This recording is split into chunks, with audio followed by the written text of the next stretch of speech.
daleen ak jàmm ci Sans Frontières TV Jérôme Bandiaky mi ñu tuddee Sniper bi ko juge d'instruction bi di déglu ci fond dossier bi maanaam ci nu mu gën a xóotee tudd na fa turu Aminata Touré mi nekkoon premier ministre ci jamonoy Macky Sall tey mu di haut représentant bu président Bassirou Diomaye Diakhar Faye jàppale ni itam ginnaaw déglu googu moom Jérôme Bandiaky mën naa fi mu ne dugal càkkuteef ngir am bàyyib négandiku maanaam demande de liberté provisoire moom Jérôme Bandiaky mi ngi ci mandat de dépôt weeru septembre ba tey escroquerie au préjudice de l'État usurpation de fonction trafic d'armes et de munitions et détention d'armes la ñu koy toppee juge bi déglu na ko ci nu mu gën a xóotee wante ci déglu googu ni ma leen ko waxee sànq tudd na ci turu Aminata Touré aimé leen vidéo bi te partagé ko ngir may ñeneen mun ci jot li mu wax ci Aminata Touré mooy appartement bi mu dëkk tey mu nekk ci digg Ndakaaru te ñu génnee fa njabootam yàggul dara moom Jérôme Bandiaky Aminata Touré moo ko wutaloon jamono jooja mu ni Aminata Touré mi ngi doog a wuutu Abdoul Mbaye ci primature mu daal di ko woon jël népp assistant de sécurité liggéeyam nag ni mu ko waxee ci kanamu juge d'instruction bi mi ngi soxal daal di topp ki nga xam ne moo ko jël ngir sàmm kaaraangeem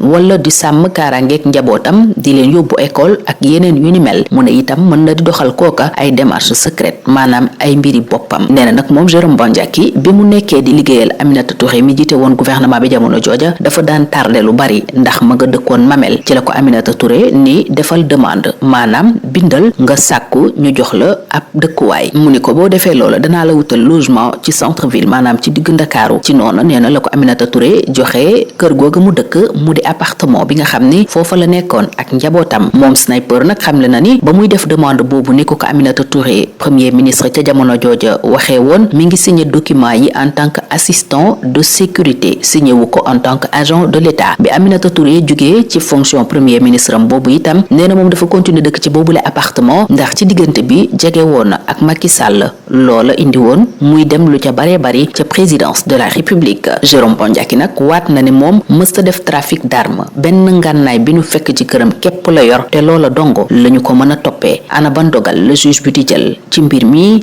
loola la ñëppi xaar ginnaaw bi ñu ko dégloo ci nu mu gën a xóotee waaye itam ginnaaw tey bi mu amee sañ-sañu mën a def càkkutéef ngir am bàyyib négandiku muy demande de liberté provisoire. Merci de suivre Sans Frontières TV. Lors de son audition sur le fond du dossier le concernant, Jérôme Bandiaky a cité le nom de Aminata Touré, ancienne première ministre, actuellement au représentant du président Bassirou Diomaye Faye. Celui qui porte comme surnom Sniper, dépeint comme le préposé aux sales besognes sous l'ancien régime, peut aussi, après cette audition, introduire une demande de liberté provisoire et espérer ainsi recouvrer la liberté. Aimez cette vidéo et partagez-la pour permettre à d'autres de la voir. Placé sous mandat de dépôt en septembre dernier pour escroquerie au préjudice de l'État, usurpation de fonctions, trafic d'armes et de munitions et détention d'armes, Jérôme Bandiaky a été entendu au fond il y a quelques semaines. Et lors de cette audition, le nom de Mimi Touré a été cité devant le doyen des juges, car s'expliquant à propos de l'appartement qu'il occupait au centre-ville et duquel sa famille vient d'être expulsée, Jérôme Bandiaky a déclaré l'avoir obtenu grâce à l'ancienne première ministre. À l'époque, cette dernière avait pris la succession de Abdoul Mbaye à la primature. Elle l'avait alors engagé comme assistant de sécurité, la profession qu'il a revendiquée face aux magistrats instructeurs, selon nos confrères du quotidien Les Échos. Il explique que son travail peut consister à suivre de loin la personne qu'il a engagée pour assurer sa sécurité ou veiller sur ses enfants, les amener à l'école entre autres, ou même se charger de certaines démarches secrètes. Lorsqu'il était au service de la chef du gouvernement d'alors, il arrivait donc souvent en retard au travail. Bandiaky habitait les Mamelles. Mimi Touré, dit-il, lui a alors proposé de faire une demande et de la lui remettre afin qu'elle lui trouve une villa en centre-ville. C'est ainsi que l'appartement qu'il occupait avec sa famille en ville lui a été remise. Sniper a précisé qu'en accomplissant la formalité demandée par l'ancienne première ministre, il a signé les documents en tant qu'assistant de sécurité et non comme agent de l'État. Et lorsque Mimi a quitté ses fonctions de première ministre, il a continué à occuper l'appartement car il s'était entre-temps rapproché de Macky Sall. Du coup, il était souvent à la présidence de la République.